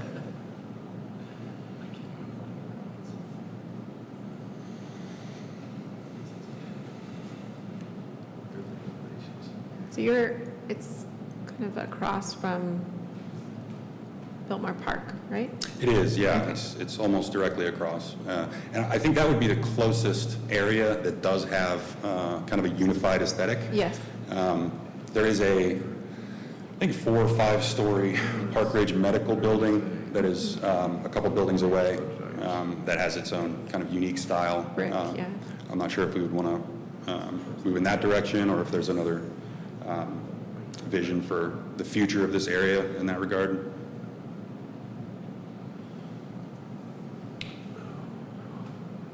Well, it looks like a true hotel. I mean, we have one on Tunnel Road. It's got the same formula, the kind of bold color and the lines. I see you made an attempt to address Long Shoals Road with kind of an entry. It's hard to, well, I mean, you're following a formula, and it's on Long Shoals Road, and gosh, where do we go with that? But I'm a little unclear about that gesture towards Long Shoals Road. It looks like you have a storefront entrance, and it might be some sort of roof element, but it doesn't show up in the side elevation. Okay, So, yeah. do you have a brow over that entrance that comes away from the building? So we are in, let me see if this is in here. This might just be civil. Yeah, it's in the other PDF file. Okay, rather than trying. It seems like if you're going to make the attempt to create a front door on Long Shoals, you got to just go for it. Okay, yeah. So if you want to open up that other file, The elevation drawing. Yeah, let's. yeah, it's elevations. It's just unclear. Building About elevation. building elevation. It's unclear, the middle left, if you can zoom in on that. Yeah, so I think the idea, the operating idea with that is that we are essentially just providing pedestrian access for what is a kind of a rooftop patio on the top floor. And so the main entrance of the hotel is on the side. And so that's where most of the loading and unloading would be. That entrance that's directly off of Long Shoals would be for pedestrian traffic or bike traffic that may be passing through. I know Long Shoals is very busy. I don't think there's an abundance of pedestrian traffic in that area, but people coming from anything along on that side of Long Shoals. So that's more of a pedestrian or bike access entrance to the building. I think what we would consider to be the main entrance would be on the side. Understood, Okay. but front elevation side street, you're looking at, there's, in the middle, that middle vertical stripe appears to be a person maybe walking into the building, and there's, is there a covering over that entrance? It's unclear. That's a good question. HB, do you? Are we looking at the front? And by the way, I'm H.P. Patel, I'm the owner of the hotel. I actually own the True by Hilton in East Asheville.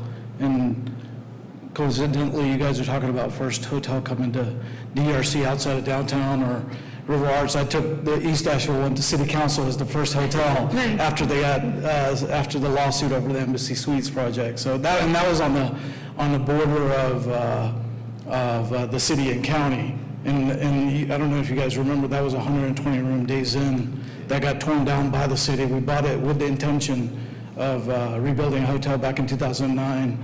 Obviously, being an economic downturn, we didn't get to that project till 2017. And that was the reason behind that. But the front elevation, so that's the cantilevered, it's just a cantilevered canopy. And that's, No. He's talking about number 2. It's number 2, facing that front elevation side street.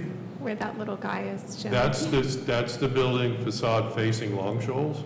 yes. And I think that's some to comply or conform with the hotel overlay guidelines as far as having an entrance. Ideally, you don't want to have too many entrances in a hotel, but, and to comply with the fenestration And is that covered? requirements. Is that entry covered?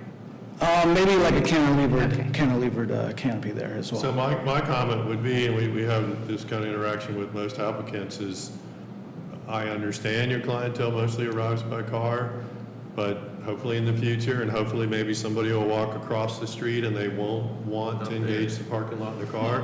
So if you're gonna provide another door, like, go for it. Make it like a real door with covering, and instead of just meeting the. Oh, definitely. So it's not clear, like, if you look at the side elevation, I don't see anything coming out to protect that doorway.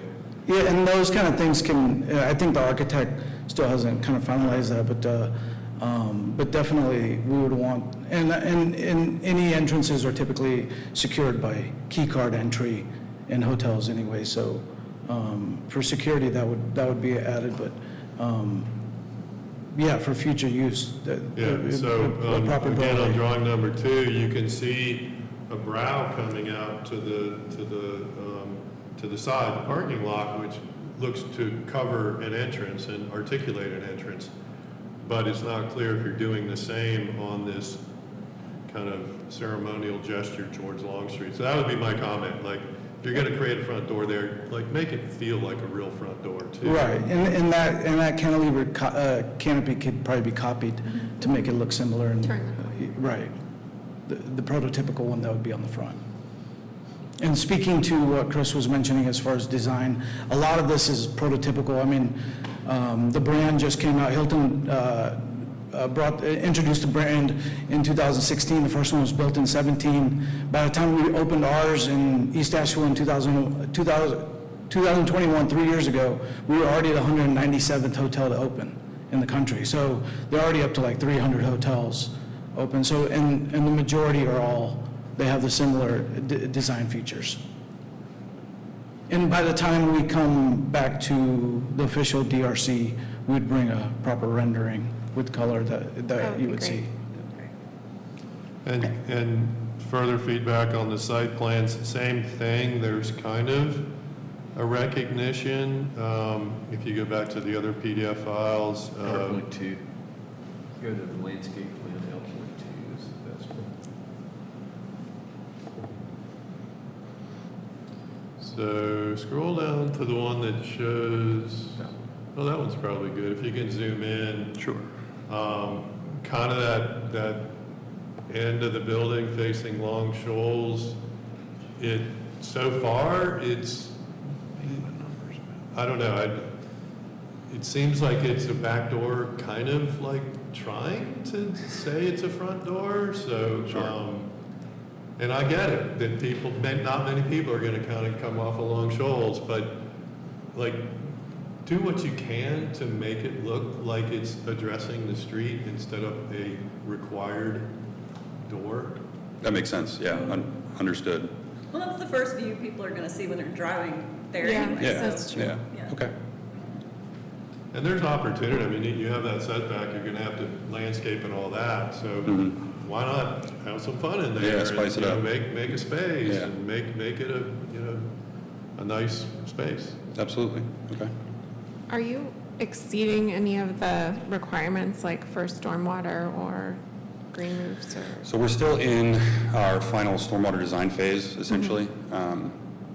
Was there we're adding kind of a minimal amount of impervious to the site based on its prior use, and we will be capturing and treating the excess runoff.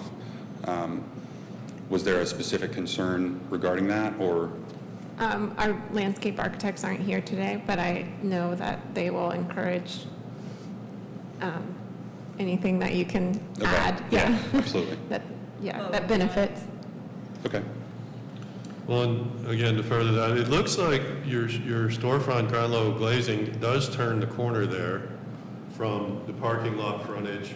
It turns the corner just looking at the front parking side.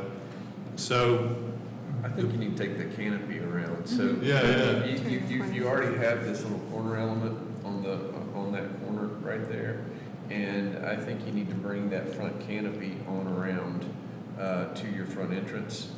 One, it would make that corner stronger, and then it would kind of alleviate some of this stuff that's going on. I mean, so there's not we've joked about it, there's not a ton. I mean, we've got a lot of pieces of Charlanta at Biltmore Park, and that terrible Advent Health thing right there on the corner. Yeah. And then the even worse Mission one, Across. up across and on. So there's really not a whole lot to pull from. And even though I know the guidelines say, avoid prototype designs and everything, but I don't know how you.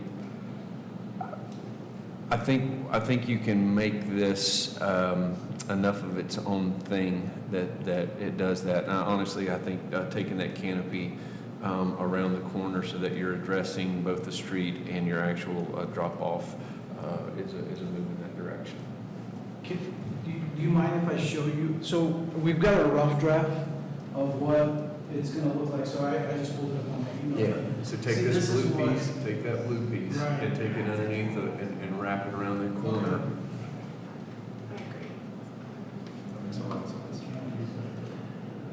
Yeah. Because you've already got this nice little L-shaped element going on, that goes that way, so you can leave that, because that really draws you in. Just for the audience.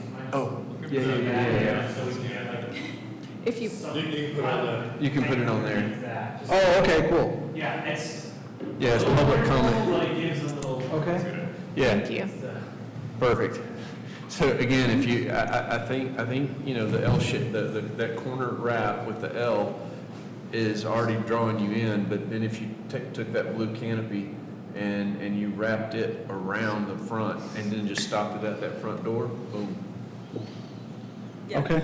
Or maybe you pull the front door more towards the corner too. I don't know about his interior layout, but The yeah. interior layout might be a bit tough to do that. Obviously, the site is small, so we had to squeeze the footprint as much. There's no guest rooms on the ground floor. All the guest rooms are up top. These are my triplet girls. Triplet girls in my style. Just have them. Yeah, it looks. Might as well call it, this is their first softball game too, so I can just throw them on YouTube and highlight them. So, sorry. I don't want to highlight them any I chance. think we got the gist. We're good. And then just speaking on the, Slide, right? oops, sorry. Just speaking on the rooftop, you had asked, and that was mainly just to achieve our open space requirements, and we just wanted, it's going to have beautiful mountain views from there, so Great. just to have a patio, no rooftop bar.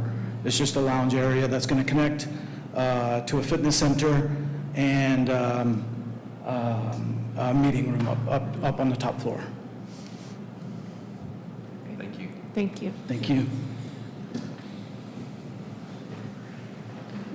Do you have any other questions or comments? This is informal, correct? Yes. Okay. So I think, thanks for your Yeah. presentation. Yeah, And sure we'll thing. look forward to seeing you next time. Sounds good. Thank you all very much. Thank you. Thank you. Thank you. And so the next thing on the agenda is the Duke Station. Thank you. That was up for you. No, you're good.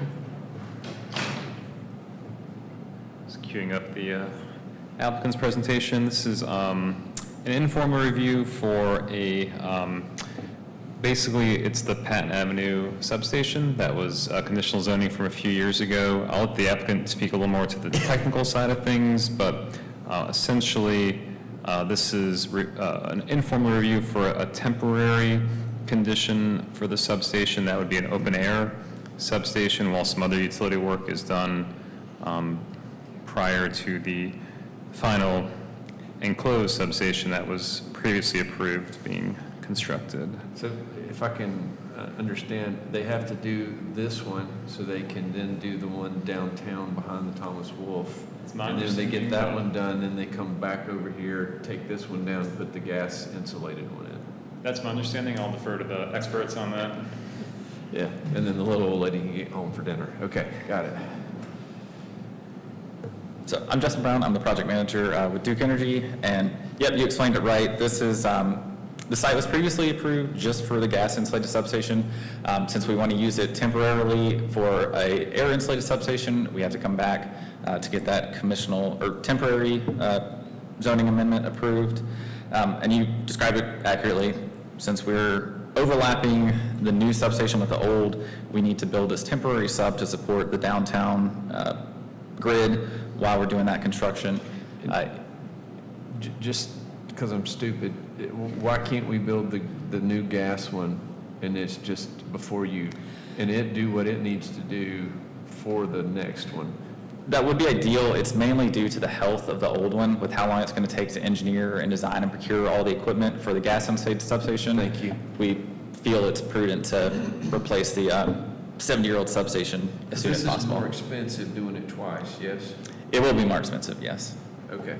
I knew there had to be a reason you were spending money. Okay.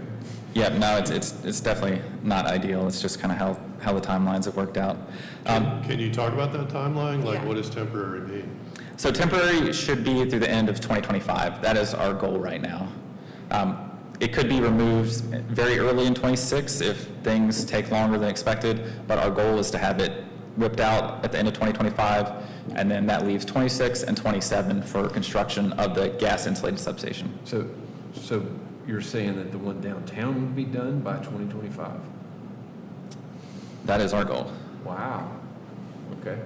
I will not hold you to that, but So we can taking typically, bets? we can typically build a substation within a year fairly easily. This one's a little different with the site work that's going to be required. Yeah. And the decommissioning of the old substation. If there's contamination, that stuff can drag on for quite a while. But let me backtrack here. So here is a rendering of the proposed temporary station from, I believe this is Knoxville Place. And we are going to get that graffiti taken care of.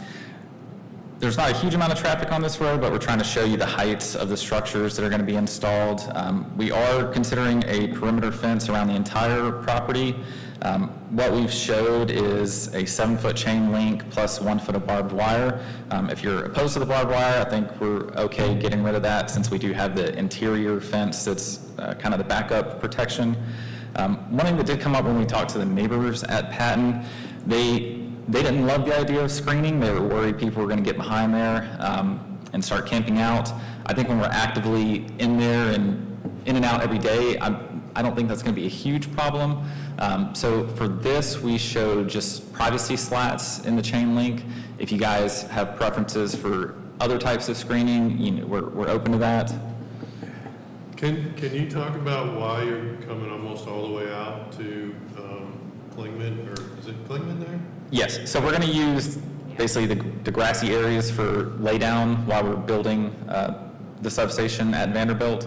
And then when we're building the actual gas insulated substation, we'll use this area for laydown as well. I'm fine with you. I mean, them taking control of the whole site doesn't bother me. They've got a lot of work to do there in downtown, and this is going to be a staging area for both projects, all three projects. So, I mean, as far as I'm looking at it, this is like a 2-year construction fence. It'll end up being about 4 years by the time we're done with the gas insulated substation as well. So that's how long that the- fence on the 8 foot off the sidewalk's gonna be there for 4 years. It's more than 8 feet, I believe, on Patton, and we have it in another drawing where it's labeled. I think on Patton, we are 12 feet off of the sidewalk, so that's probably, what, 16-ish, 15, 16 off the road. On Klingman, I think we're 19 feet off the sidewalk, That's And we- what it says, yes, sir. and I can pull that one up later. And for it's us to got the walk little through. chamfer at the, Yeah, it's got a chamfer at the corner of Patton and Klingman. So just trying to give you a viewpoint from a few different, viewpoints. The rendering makes, I'm just looking at one image, it makes the screening look kind of transparent, is it? It would be partially see-through, yes. The slats don't Depending on touch all the angle. way. Okay. So trying to show you at certain angles, like at the top of Klingman, the privacy fence will more or less block out the majority of the structures we're going to install. Further down Klingman, with the elevation change, you'll be able to see in it further, and then like I showed in that first one on Knoxville Place, you can see in quite easily. This is up on, I think it's West Haywood. There's, I think, one or two businesses up there. So this would be their viewpoint. We do have the tall structures that will need to be installed, and for the gas insulated substation, we'll also have structures that are dropping the transmission line down underground, so future state, there will also be new structures there. Can you go to the site plan and show where that fence is? I couldn't Yes. find it on the site plan. I was trying to figure out, like. really? Brian mentioned it was chamfered on the corner and set back more. It's I'm on just- that site plan. Well, there's the one, the ultimate condition, maybe this one I was looking at. But it said 12 and 19. I was just assuming that's where their fence was. I mean, my feeling is, especially on the corner there, that the fence pull What's it on this away one? from the corner as much as possible. It's on temp state substation site plan. Is where I saw the numbers in the chamfer on the corner of Patton and Klingman. It's got 19 and 12. Hi, I'm Patrick Coble. I'm a Thanks. civil engineer. Yeah, right there. Yeah, there we go. Yeah, so we are 12 foot off of Patton and 19 off of Klingman.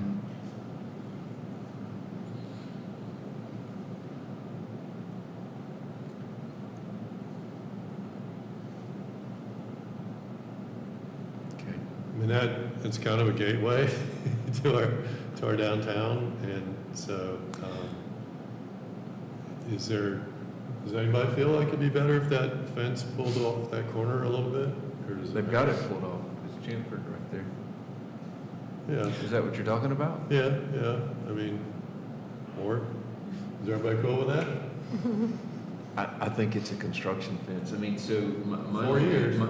honestly, my only like take on it is like, do you want to do the slats or do you want to get them to do the printed, like we do on actual construction projects where they do the printed scrim fabric that you can put whatever, cool stuff on there you want to. Yeah, that was one option we did consider. We thought maybe putting up a screenshot of the permanent GIS station might help people understand what's going to be there in the future and have a little less resistance to its current condition. To me, I would treat this fence like it's part of a construction project.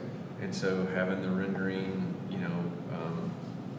E18 type logo stuff on there, I think I think that would be better than just the slats for 4 years. 4 years looking at slats, that's, Yeah. anybody else drive there, by there about every day? So, A lot of people do. yeah. Well, there's going to be graffiti either way, right? Yeah, and it'll need to be replaced. It'll be ripped down and need to be replaced. Yeah, we discussed that. I think it's just going to be a necessary thing we have to deal with. Is there a huge, I see we do this in construction all the time, and they have their logos. I would assume you'd have Duke logo and, rendering every 30 feet or whatever, and whatever else. We love Asheville. Yeah.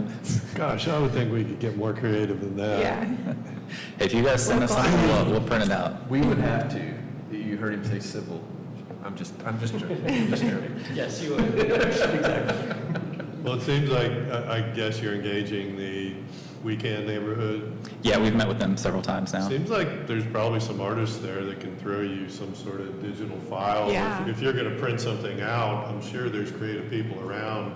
If you're gonna pay the cost of printing something, that they can give you better art than just a rendering of a building every 30 feet. So. Yeah, It- sure. It might also discourage graffiti too if That's a good it's point. something local. So I'm not going to turn it down on the slats, but I think a printed version would be Okay. better, because I really do think you're going to have to replace it anyway, and you can just reprint. Yeah, yeah. For the formal review, would you like to see a couple different options for that? Mm-hmm. Okay. That'd be great. Sure. And I think one other thing we wanted to discuss was the permanent landscape, or for the temporary plan, we're not proposing any additional landscaping at the moment.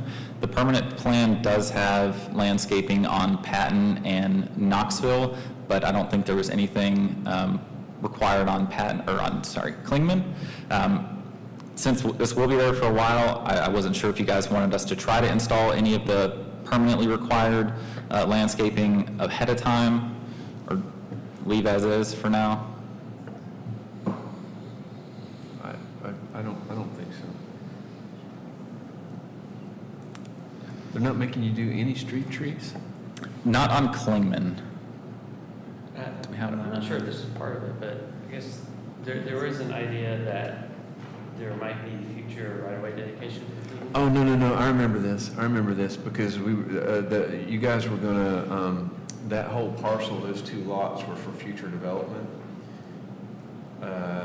And we didn't know what they were gonna do. I remember now, yeah. Yeah, that's right. Those areas are going to be sold off, and I think, like Patrick mentioned, there's quite a significant area of right-of-way that I think did we dedicate to some future use? I think at the time, there was this possibility of a street project there. And so the original conditional zoning. But the street trees along that little piece of Patton and then all the way down Klingman would be the responsibility of the developer, and we didn't want to put street trees in until we knew where their driveways and everything were going to be, is what I vaguely remember at the time. That would make sense to me. Okay, never mind. And Will, I don't remember know, is now. there a way I can pull up the the landscaping plan? I don't know what Yeah, if you go tab. 2 tabs to the right. Is that one? That's the temp Or if one. you go, there's arrows on the side. Or hit the left arrow key on the keyboard. No, maybe it's the other tab. I thought I had one of them is in the folder, so you can flip between them. No. Well, while we're looking, I keep thinking the city should be, look ahead to, as that property, I suppose it'll be subdivided into 2, it's not subdivided yet, right? It's not, no. Okay, it'll be subdivided, and you and Duke, who represents, hopefully the public, to some degree, could put some sort of easements or whatever on the transfer of that property. I feel like there's an opportunity now that that whole corner is owned by one entity to kind of engage more of a master plan.